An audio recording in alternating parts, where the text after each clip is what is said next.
നമസ്കാരം. കേരളം സാമൂഹികമായും രാഷ്ട്രീയമായും ഒക്കെ തന്നെ ഏറെ ചർച്ച ചെയ്ത പാലത്തായി പീഡന കേസിൽ പ്രതി അധ്യാപകനായ കെ പത്മരാജന് കോടതി മരണം വരെ ജീവപര്യന്തം തടവ് ശിക്ഷയും 2 ലക്ഷം രൂപ പിഴയും വിധിച്ചിരിക്കുന്നു.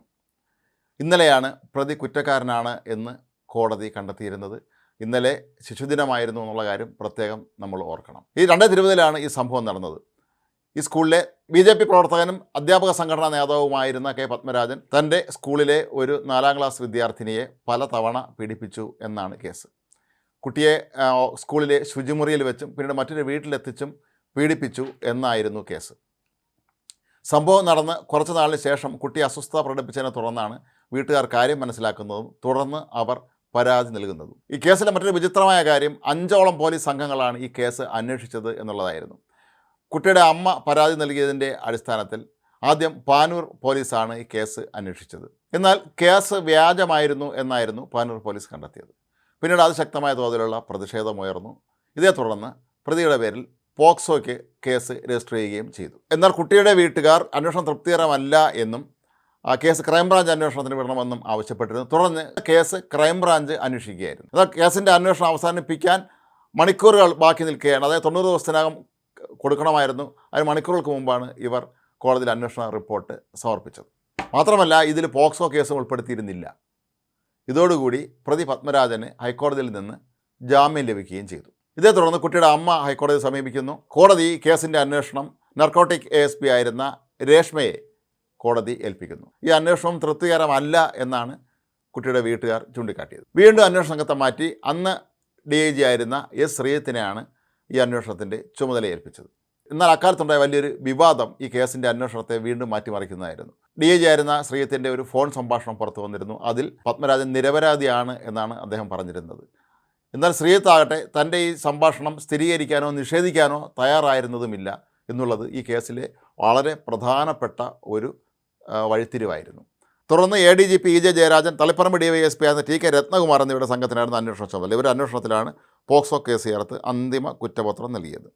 കുട്ടിയെ പീഡിപ്പിച്ച ശുചിമുറിയിൽ നിന്ന് രക്തത്തിൻ്റെ അംശവും മറ്റുമൊക്കെ തന്നെ പോലീസ് കണ്ടെടുത്തിരുന്നു.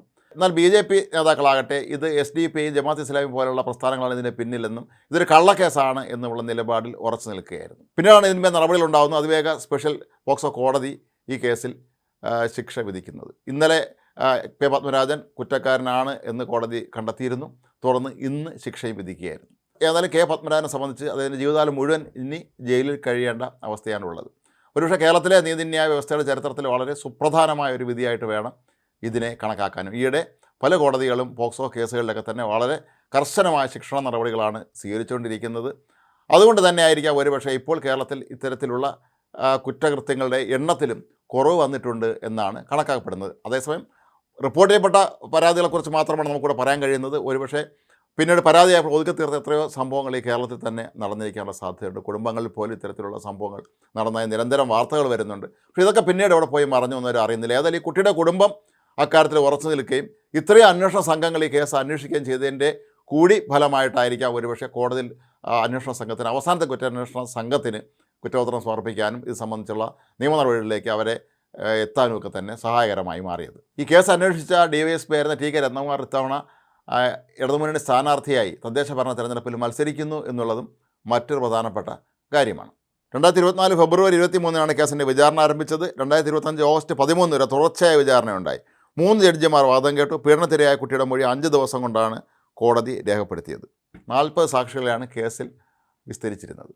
വളരെ കേരളം ഏറെ ശ്രദ്ധിച്ച ഒരു കേസായിരുന്നു ഇത്. ഒരു അധ്യാപകൻ്റെ ഭാഗത്തു നിന്നാണ് ഇത്തരത്തിലുള്ള ഒരു പീഡനം ഉണ്ടായത് എന്നുള്ളത് കേരളം ഞെട്ടലോടെയാണ് കേട്ടത്. പക്ഷേ ഈ കേസിൽ രാഷ്ട്രീയ ഇടപെടൽ നടന്നിട്ടുണ്ടോ എന്നുള്ള സംശയം ആദ്യം മുതൽ തന്നെ ഉയർന്നിരുന്നു. കാരണം BJP നേതാക്കളൊക്കെ തന്നെ തങ്ങളുടെ രാഷ്ട്രീയ എതിരാളികൾക്ക് നേരെ വിരൽ ചൂണ്ടുന്ന ഒരവസ്ഥയാണ് ഉണ്ടായിരുന്നത്. പക്ഷേ അന്വേഷണ സംഘം തെളിവുകൾ ഹാജരാക്കിയത് ഒരുപക്ഷെ പ്രതിഭാഗത്തിന് വലിയൊരു തിരിച്ചടിയായി മാറി എന്ന് വേണം കരുതാൻ. കുട്ടി തന്നെ അധ്യാപകൻ പീഡിപ്പിച്ചു എന്ന് പറഞ്ഞ ദിവസങ്ങളിൽ താൻ സ്കൂളിലില്ലായിരുന്നു എന്നായിരുന്നു കെ പത്മരാജൻ നിരന്തരമായി ആദ്യകാലങ്ങളിൽ വാദിച്ചിരുന്നത്. എന്നാൽ പിന്നീട് ഇതെല്ലാം തന്നെ മാറി മറിയുകയായിരുന്നു. കുട്ടിയെ കാര്യങ്ങൾ വളരെ വിശദമായി തന്നെയാണ് കോടതിയെ ധരിപ്പിക്കുകയും ചെയ്തത്. ഏതായാലും കേരളത്തിലെ നീതിന്യായ ചരിത്രത്തിൽ ഇത് വളരെ പ്രധാനപ്പെട്ട വളരെ സുപ്രധാനമായ ഒരു വിധിയായിട്ട് വേണം കണക്കാക്കാൻ. ഒപ്പം ഇത്തരം കുറ്റകൃത്യങ്ങൾ ഇനി ചെയ്യാൻ ഉദ്ദേശിക്കുന്നവർക്കുള്ള ഒരു കർശനമായ താക്കീത് കൂടിയായി മാറുകയാണ് ഈ കോടതി വിധി.